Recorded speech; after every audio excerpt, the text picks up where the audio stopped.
Chegou a hora dos Camisados do Corujão 20. 20 edições do Corujão para falar de uma data também muito especial por aqui, Leonardo Bertozzi.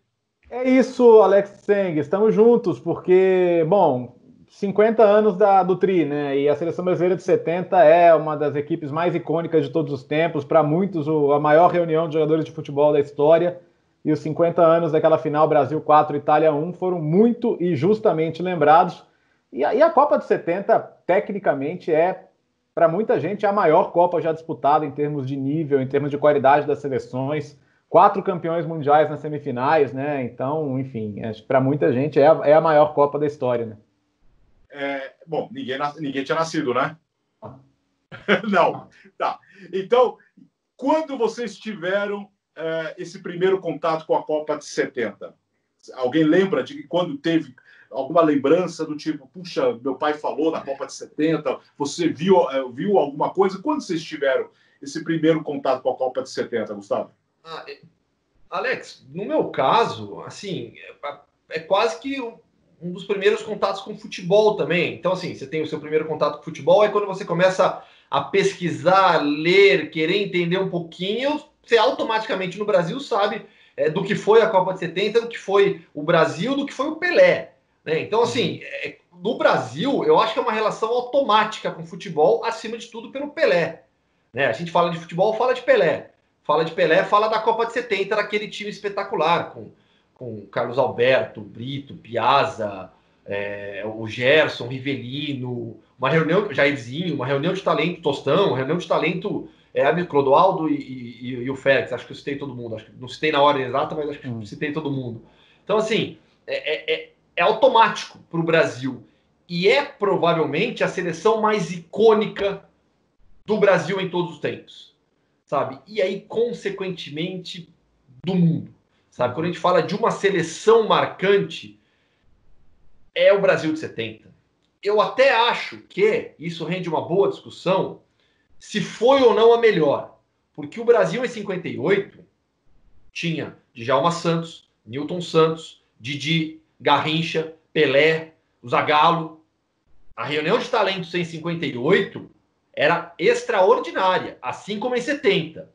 Mas a forma como esse time de 70 ganha, a última Copa do Pelé, depois do fracasso em 66, havia uma série de fatores que colaborou para que o time de 70 se tornasse ainda mais icônico, além do futebol. Porque quando a gente olha só para o futebol, para o que foi feito dentro de campo, era uma seleção mágica.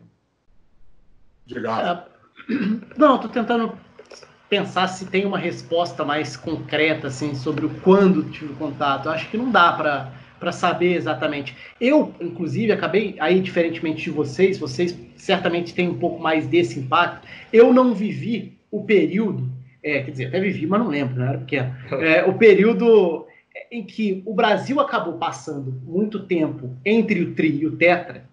Mas digamos que eu comecei a acompanhar futebol no Tetra, na Copa de 94. Mas os anos anteriores, até a Copa de 94, sempre existiu aquela coisa do tempo que o Brasil não ganhava uma Copa. Afinal de contas, tinha conseguido ganhar 3 no espaço de 4 disputadas, 58, 62 e 70. Então, essa expectativa e cobrança, e até diferentes tipos de fracassos, depois se a gente considerar o não ganhar um fracasso, eu sempre gosto de ter cuidado com a palavra fracasso, porque o fracasso parece sempre terra arrasada para tudo. Mas se a gente conseguir... Vamos lá, vou trocar o fracasso por decepções, frustrações. O Brasil teve diferentes tipos de frustrações e traumas até em Copas do Mundo anteriores. Isso eu estou falando ali anteriores a 94. Então, eu acho que por muito tempo, essa imagem de 70, ela continuou muito presente na vida de todo mundo, né? Que era a imagem do último Brasil campeão. Era a imagem do Brasil que tinha deixado, que tinha realmente encantado, deixado uma grande imagem na cabeça de todo mundo. Mas aí eu tô com o Hoffman. Eu acho que de que forma eu fui impactado, eu acho que qualquer pessoa no Brasil, e talvez até no mundo também, mas qualquer pessoa no Brasil que começa a acompanhar futebol, a gostar de futebol, mesmo que não tenha o cuidado de ir estudar sobre o jogo, vai passar a lidar com referências diretas e frequentes ao Pelé. É inevitável. Tudo é do Pelé. É o gol que o Pelé não fez, é o gol do Pelé, é ter 1000 gols, quase tudo de alguma forma te leva a alguma referência ao Pelé, que traz muito de 70, até por ter sido a Copa do Pelé, né, digamos assim. Então, eu acho que é inevitável. O contato mais direto é até curioso, porque eu ainda quero fazer o que eu fiz nesse período agora todo de quarentena. Eu fiquei assistindo muito jogo antigo, né, no canal, fazendo a série lá de análise de jogos históricos. Para a Copa de 70, eu não fiz o que eu fiz para a Copa de 82, que foi assistir na ordem todos os jogos com total atenção para a análise dos jogos, para ver na sequência. De 82 eu fiz, tá lá no meu canal. De 70 eu só fiz a final. Então eu fiz o Brasil e Itália, fiz a semi também, o Itália e Alemanha, que é um dos maiores jogos da história das Copas. Mas eu tenho vontade de fazer isso, até para ter esse olhar do todo dentro da Copa do Mundo para aquela seleção brasileira. Passou no domingo, né, no Sport TV, a final de 70, assistir de novo, né? Tem o Félix faz uma defesaça com 2 minutos de jogo. O jogo foi... Acho que foi do Facchetti, não lembro se foi do Facchetti agora, mas enfim. O jogo foi muito mais difícil do que o placar final dá a entender. Esse foi um dos grandes pontos para mim, assim. Eu já tinha visto o jogo, aquela coisa de, tá passando, ver o trecho, mas parar para ver mesmo. Tem alguns pontos muito interessantes. O próprio golaço que entrou para a história do Carlos Alberto é um gol que tem tudo a ver com o cenário tático daquele jogo. Itália fazendo marcações com encaixes individuais. Então você tinha, por exemplo, o Facchetti marcando individualmente o Jairzinho. O lateral esquerdo marcando o campo inteiro, ponta pela direita. Naquele gol, o Jairzinho saiu da ponta direita para cair pelo lado esquerdo, e isso deixou aquele corredor todo vazio para o passe para a entrada do lateral no setor vazio para finalizar. Aquele cenário, durante o jogo inteiro, foi se desenhando. Tanto que o Everaldo, lateral esquerdo, chega a ter uma jogada muito parecida e que não consegue finalizar para transformar em gol alguns minutos antes do Carlos Alberto. Então é interessante, porque a Itália era um belo de um time, e a Itália jogou bem parte do jogo. Parte do jogo foi muito equilibrada. E aí a gente entra até num outro aspecto que foi importante para o Brasil e que a gente raramente toca também. Talvez até pela questão natural de exaltar a qualidade técnica dos grandes nomes daquela seleção, a gente não fala tanto sobre a questão do preparo físico. Porque era uma Copa que envolvia altitude, era uma Copa que envolvia esse cuidado especial com como que o físico vai, claro, era outra realidade de preparo físico, de questão atlética mesmo, era um mundo diferente em relação a hoje, não dá para comparar nesse aspecto, mas o preparo pode ser melhor ou pior, e o Brasil termina os jogos muito inteiro, e na própria final o Brasil realmente deslancha no jogo, ali quase na metade do segundo tempo, aí vira o espetáculo que fica marcado na memória. E aí tem 2 pontos que não, evidentemente não diminuem em nada, mas que foram certa polêmica, né? Que são primeiro a prorrogação da Itália na semifinal, que foi uma batalha, o 4-3 com a Alemanha, né? E isso certamente passou fatura. E o Brasil faz a semifinal em Guadalajara e a Itália na Cidade do México, né? Com altitude. Então são 2 fatores aí, foram 4 dias de intervalo entre as semifinais e a final, mas são 2 questões que acho que não são absolutamente relevantes para diminuir o que é a seleção brasileira de 70. O curioso, assim, você tentou lembrar as primeiras lembranças, e acho que as minhas são dos lances icônicos que não entraram, que é o Pelé do meio-campo contra a Tchecoslováquia e o drible de corpo contra o Uruguai. São lances que, assim, é isso, que eles ficaram tanto no imaginário de uma Copa que o Brasil fez tantos gols e ganhou, e que todo mundo falava tanto daqueles 2 lances. E a defesa do Gordon Banks também. A defesa do Gordon Banks também, né? São 3 lances que a bola não entrou e que são lances históricos das Copas do Mundo. Mas que pro menino você fala, cara, e que loucura, né? Você começando a descobrir futebol, você fala, nossa, como é que o cara deu um drible da vaca sem pegar na bola? Como é que o cara arriscou aquele chute do meio de campo? Pô, é uma coisa muito... Pelé, né? Vai falar o quê? Fala. Não, desculpa, não, só porque eu lembrei de uma coisa mais objetiva, já respondendo o Alex, que eram os guias da Folha de São Paulo de Copa do Mundo, sabe? E aí, aqueles guias históricos, que contava como eram as Copas antigas. Eu tenho essa relação, eu tenho tudo isso até hoje, sabe? Você vê em 90, 94, tudo que era publicado, né, de guia de Copa do Mundo, eu guardava, que a Folha fazia principalmente. Eu via na Enciclopédia Barça, que tinha aquele volume 16, né, que era só de estatísticas, informações, curiosidades. Aí eu decorei os resultados de Copas do Mundo vendo a Barça, mas é isso, assim, e é curioso, só para nunca deixar de mencionar clichês do futebol, a história da seleção só de camisas 10, quando o Tostão era 8 no Cruzeiro e o Jairzinho, boa parte dele no Botafogo era 7, né? Porque muita gente fala, ele juntou todos os camisas 10. eu entendo que tem uma coisa mágica em torno disso, mas na prática nem todo mundo era 10, né? O Tostão era 8 no Cruzeiro, por exemplo. Eu vou lembrar de um trauma que eu tenho de infância, porque o meu contato com a Copa de 70 foi já no final da década de 70. Uhum. Pouco depois, de 77 para 78, 79 e tal, comecei a ter. Só que aí, qual foi a primeira Copa depois dessa lembrança? 82. Ou seja, aí veio um trauma do tipo, puxa vida, olha como jogava esse time, meu Deus, não sei o que, veio uma Copa do Mundo, que você olha, é o Zico, é o Falcão, é o Sócrates, nossa senhora, vai ser a primeira Copa do Mundo que eu vou ver que o Brasil vai ganhar. Aí veio o trauma de 82. Meu, eu tenho muito isso marcado. Toda vez que começa uma Copa do Mundo, essa lembrança vem muito na minha cabeça. É estranho, né? Porque isso marca muito, né? Porque é formação de caráter na época. Ó, biografia, dá para ver aí? Tá. Sim. Biografia das Copas. Foi lançado ano passado, aliás, foi lançado em 2018, um pouco antes da Copa da Rússia, do jornalista Thiago Berraich, que é um cara âncora da Jovem Pan, e tem ficha técnica de todos os jogos, de todas as Copas do Mundo. E aqui eu separei uma página, diz aqui, imagens do Tri. Uhum. Olha só que legal. As vozes, as TVs que transmitiram a Copa de 70. Vou tirar o óculos, que a letra é muito pequena.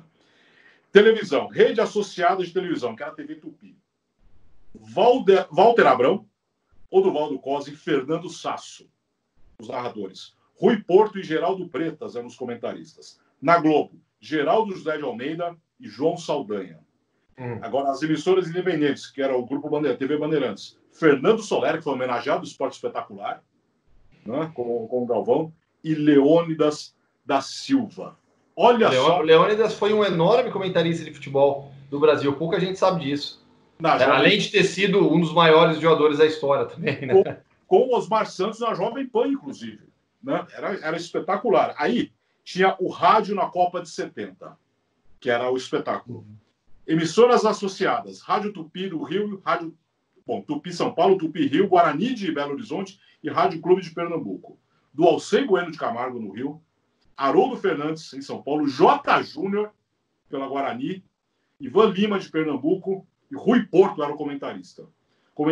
Na Rádio Continental do Rio, Jornal do Brasil, que era a Rede 2, né? A Vera Cruz e Iguaíba de Porto Alegre. Clóvis Filho, Pedro Pereira, Carlos Mendes e Rui Carlos Osterman. E aí, Alex, só para citar, né, que uma das matérias mais legais nesses 50 anos foi o encontro do Galvão com o Solera, né, que foi uma das vozes do Tri, eles tiveram a chance de conversar e tal, e foi muito bacana. Acho que lá no Globo Esporte tá a matéria para quem quiser ver. E acho que a gente que é da área, que gosta muito também dessa parte da comunicação, né, cada fera que você citou aí, pelo amor de Deus, né? Então, e na Rede 3, que era a Rádio Globo, a Rádio Nacional do Rio, Gaúcha de Porto Alegre, tinha Valdir Amaral, Jorge Cury, João Saldanha e Luiz Mendes, o comentarista da Palavra Fácil. Mário Viana era um dos comentaristas. É uma viagem no tempo, a Copa de 70. É uma grande viagem com fotos, olha só, com fotos espetaculares. E é uma seleção, Alex, que influencia o futebol brasileiro até hoje. Porque o futebol brasileiro ele é conhecido pela habilidade, pela técnica, pelo futebol bem jogado, acima de tudo pela Copa de 70. Ganha 58 com uma seleção magistral, como eu disse, mas é o início da construção vitoriosa do Brasil. Tem o bicampeonato com 62, vem a decepção em 66. E aí o título de 70, como a gente já falou, é um título icônico, com Pelé no auge, no esplendor, com Gerson, Rivelino, um time espetacular.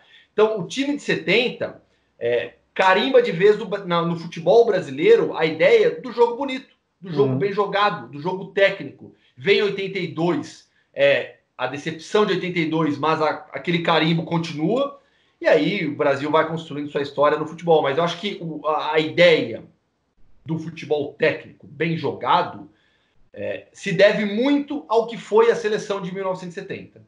Eu cansei de ouvir gols, narrações da Copa de 70 com essas vozes aqui, que era a Rede 4, Jovem Pan, Bandeirantes Nacional. Joseval Peixoto pela Jovem Pan, Pedro Luiz pela Rádio Nacional e Fiore Giliotti pela Rádio Bandeirantes. Leônidas da Silva e Randall Juliano como os comentaristas da Pan, Mauro Pinheiro pela Bandeirantes e o Mário Moraes pela Rádio Nacional. É uma grande viagem isso. Ô, Alex, posso colocar outra coisa assim que é muito importante no imaginário também, que é a Copa que o mundo inteiro quase vê pela TV, né? E aqui ainda em preto e branco, né? Mas alguns países já viram até a cores. E o futebol estava passando por algumas mudanças importantes. Foi a primeira Copa com cartões, né? Amarelo e vermelho, embora nenhum jogador tenha sido expulso. Ela tem a famosa história da Copa de 66, né? Da expulsão do Ratinho e tal, e que aquilo ali leva à criação dos cartões. E é uma Copa que até em função disso, né? Acho que a FIFA começa a pedir um rigor disciplinar maior dos árbitros. Ela é uma Copa bem jogada no geral, né? A gente já falou, a Itália era um timaço, a Alemanha de Beckenbauer e Gerd Müller, a Inglaterra com boa parte do time campeão mundial. O Peru, que perde para o Brasil nas quartas, era um timaço também, com Cubillas. Treinado pelo Didi, né? Treinado pelo Didi. O Uruguai, que jogou semifinal contra o Brasil, outro belíssimo time. Então, assim, acho que poucas Copas conseguiram juntar não só times com grandes jogadores no papel, mas times que de fato jogaram muito bem aquela Copa do Mundo. Tem 2 jogos que não envolvem o Brasil, que são a quarta de final, Alemanha e Inglaterra, e a semifinal Itália e Alemanha, que estão em qualquer lista de maiores jogos da história das Copas, né? Então foi uma Copa que, além da seleção brasileira, ela tem um nível altíssimo de boa parte das seleções, né? Alemanha, eu não entendi o que você falou, Alex. Gerd Müller, artilheiro da Copa. Uhum. O Alemanha e Itália tem no YouTube. Então, assim, para quem quiser, tem a íntegra. Eu vi, tem, sei lá, pouco mais de 1 mês, 2 meses, parei para ver. Tem a análise lá no meu canal também. É espetacular, é um dos maiores jogos que eu já vi. E digo mais, o jogo foi o 4-3 espetacular, com 5 gols na prorrogação, porque o jogo foi 1-1 no tempo normal. O tempo normal foi melhor do que a prorrogação. Então, assim, você pensa um jogo que foi essa loucura na prorrogação e que foi melhor no tempo normal. O tempo normal foi um grandíssimo jogo. Então, é realmente um jogo... E a gente estava citando jogadores, o que o Gerson joga na final também é uma enormidade. Uhum. Vamos mostrar a camisa aqui. Você falou, falamos de Alemanha, lógico que não tenho camisas da Copa de 70.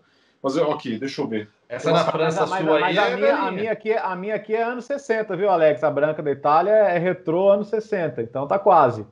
De onde que é essa daí? Essa aqui é da Liga Retrô.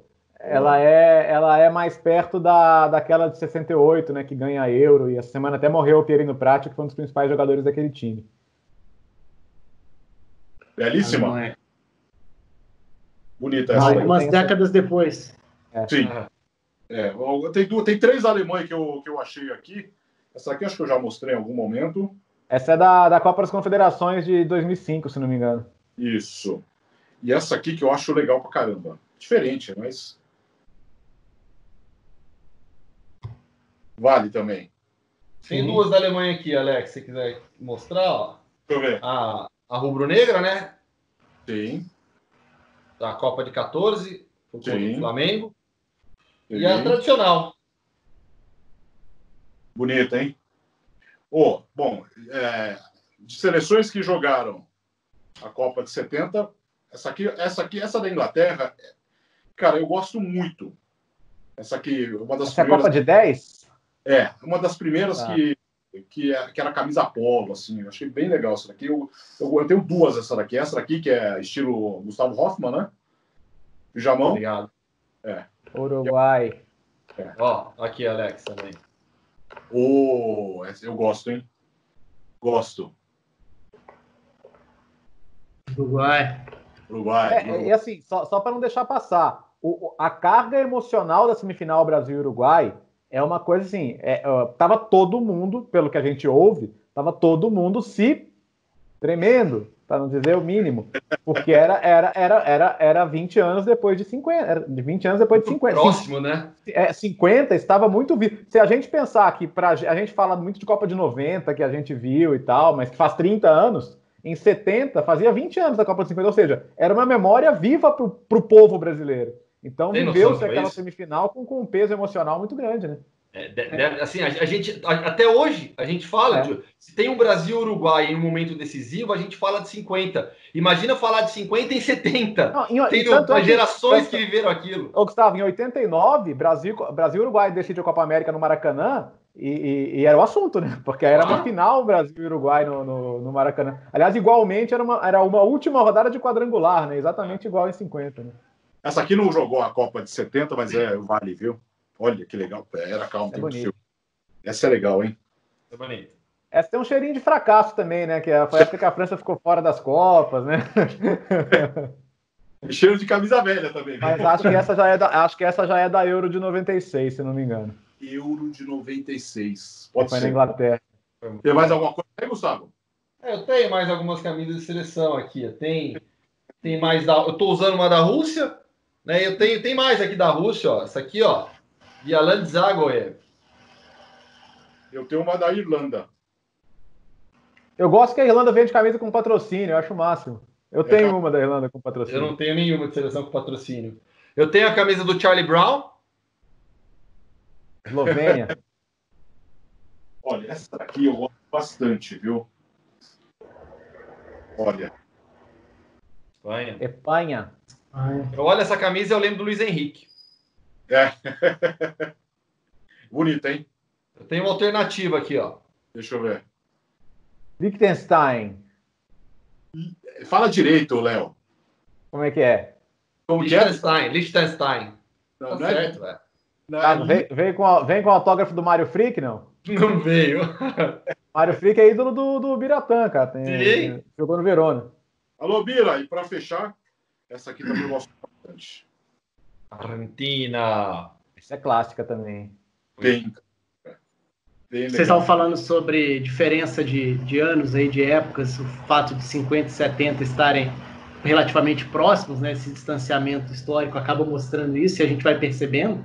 Eu falei do tempo e da impaciência do Brasil entre o tri e o tetra. Se a gente for parar para pensar, se o Brasil não ganhar a Copa de 2022, em 2026 já vai ser o mesmo tempo. É o mesmo tempo. Entre um título e outro.